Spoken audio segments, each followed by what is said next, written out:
All right, what's going on, ladies and gentlemen? Give me a sec here.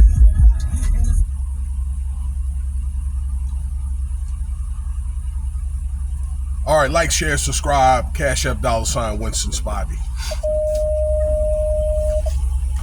I want to talk about here Umar Johnson. Man, there's so much going on. Actually, the news is fairly light, okay? Just like a lot of little stuff, but it's a lot of distractions, I'll say, okay? But let me get into Umar Johnson here. I saw a very disturbing article here about and he did the video either on YouTube or Instagram stating that this man is dead broke, okay? Ain't got nothing, okay? Ain't got a dollar to a dime, if I said that right.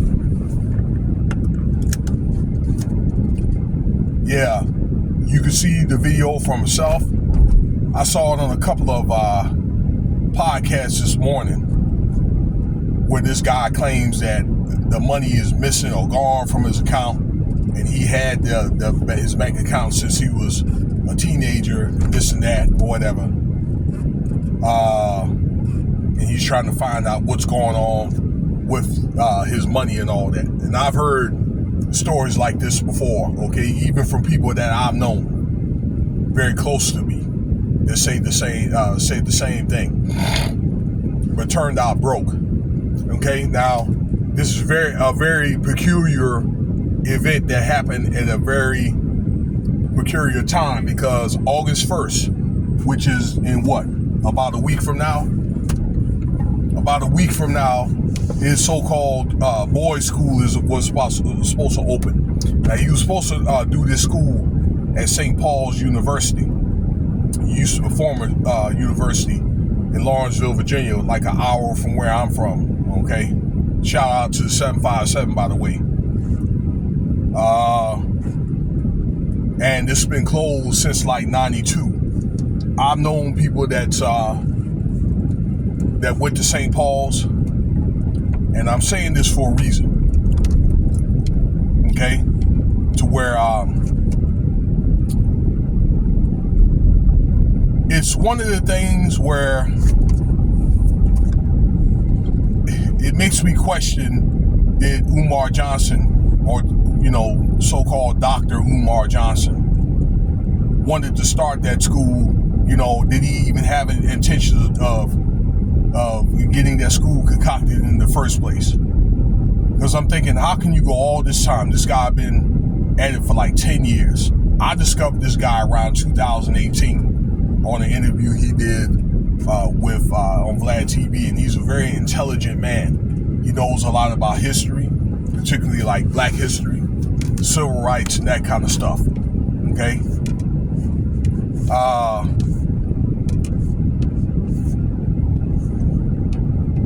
Because for 1 minute it seemed like, well, where the school at? Then it seemed like that he had the construction materials and he was putting together the school, and they were making progress to open it up. All right, and then we get this far, August 1st, that is. We get this far, and then still no school, and he's broke. All right, so maybe I had a chance to analyze things this morning while I was doing chores around the house and things like that. All right, and maybe I wanted to show a little bit of compassion where maybe he had the ideas and the ideas were maybe too big, okay? But how, I'm not going to say how difficult, but there's a lot of tentacles that you have to, from what I understand, have to go through to even open up a school in the first place, okay? Again, that school has been closed for like over 30 years.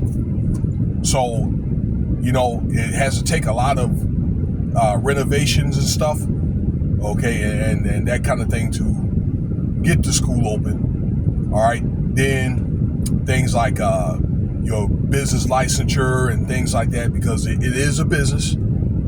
That, and also trying to get the the accreditation for whatever degrees that you have to offer, a certification, that kind of thing. All right, then they'll be able to get the staff and all the other stuff, that startup costs for that, and for, I don't know, like things like overhaul and for materials and that kind of thing, supplies. It's a lot. But it could have been one of the things, or it should have been one of the things where I believe, once again, he should have started small. Okay. For example, when I went to Norfolk State, like a lot of these different like schools, like for example, that school, it started out, I believe, in 1935 as an extension of Virginia State University. And I believe they offered like a nursing education, and I think it was like a vocational school where they offered vocational certification. That was it. All right. So I was thinking that he should have probably started out small. Okay, but I'm thinking he don't have nothing. Okay, I mean, they couldn't have like one building that they could have just opened up or whatever, maybe like a vocational type thing. And then once he got the school open, then they could have probably expanded from there, because he had a whole campus, an entire campus. And I think when people was able to see that, then he could have got more money and that kind of thing, okay? But he didn't show any evidence or any type of receipts or whatever that he was trying to make any progress towards opening the school, okay? Or maybe like any videos or whatever of him being in campus, or maybe showing like any type of construction progress or renovation progress. Nothing, okay? No receipts. It's my understanding that people were given some small donations, but the larger ones, people wanted to know, hey, what's the progress or whatever, what's been going on with the money. And he hadn't been giving any answers. He'd been acting nasty towards these people. So they just said, to hell with it, and backed out. Okay? And that's what happened there. Then I got family in Philadelphia. My dad's from Philadelphia, which he's from. And I've gotten some inside information about him going to strip clubs and all of the stuff. And what he does is his business or whatever. Okay, but by then he already had the $2 million. I believe he's probably gotten more than that. Okay, but then on top of that, it's kind of like no school, no progress. Okay, that's what makes people question, him and his integrity. Then you over here, I'm seeing these titles or whatever, and I've saw at least one interview of him not participating in his daughter's lives, or a couple of women or whatever saying that he gypped them out of money and that kind of thing. Okay, about the way that he's treating women, something like he's advocating for women, but he's mistreating or neglecting women. Okay, something to that nature.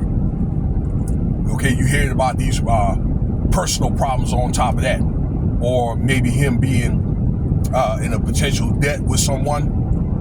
Okay, and things are, I guess, the way that he's a poor housekeeper and all. You hearing all these personal problems on top of him not getting the school started. Okay, so it's making him look like more of a fraud. Okay, that he comes and he talks about all this different stuff about Black history and this and that or whatever for the hook, get the money. Because the school was probably a good idea. There's some type of school for boys, and then there's no school, okay? Nothing, no receipts, no construction progress, nothing, okay? Right over here at the time that the school was supposed to open up. All right? So I think in the end of the day, that Umar Johnson is really going to have to watch himself, okay? Because it could be one of the things where he's going to get caught up for fraud, So,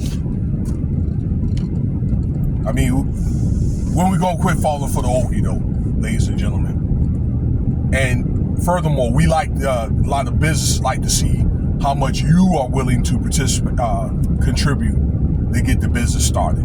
Okay, makes me think, did he have any money in the first place? You know, after all, you do really spend a lot of money, you know, trying to get master's and doctor's degree. A lot of those guys, they graduate, they end up getting a degree, if he even got one, because that's questionable.